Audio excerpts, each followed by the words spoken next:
Positioned within a university teacher preparation program and nestled within a rural Pacific Northwest community, my work seeks to learn more about how might national educational policy and statewide policy collaboratively foster a largely privileged class of students in our process of always becoming culturally responsive educators.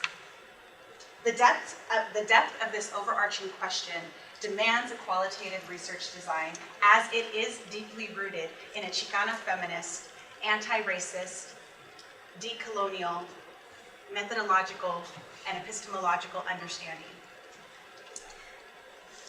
Like my students, I cannot separate who I am, my diverse culture, history, and that direct impact on my teaching and learning, and my research. In my students' case, they cannot separate their diverse cultures, histories, and ways of knowing from their teaching and learning and their future teaching professions. The significance of this collaborative work is highlighted in a current national event, in particular, the U.S. Supreme Court's upholding of Michigan State's ban on affirmative action. Supreme Court Justice Sonia Sotomayor states, "This refusal to accept the stark reality that race matters is regrettable. As a member of a judiciary group assigned with intervening to carry out the guarantees of equal protection, we ought not to sit back and wish away rather than confront the racial inequality that exists in our society." In agreement with Justice Sotomayor, I am pursuing a critical ethnography.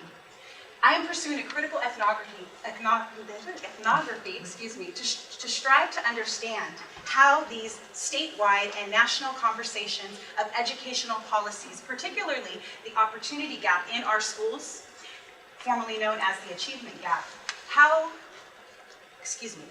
they can support and prepare our future teachers to work with diverse communities and cultures. In particular, many of my students currently self-identify as members of cultural dominant groups.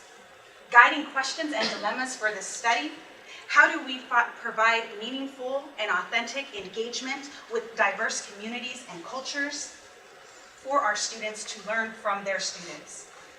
And within teacher preparation, how do we accept the stark reality that race matters and examine all of our roles in the process of learning to become culturally responsive educators?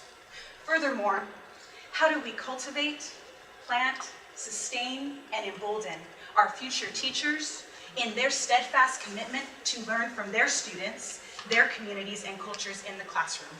Thank you.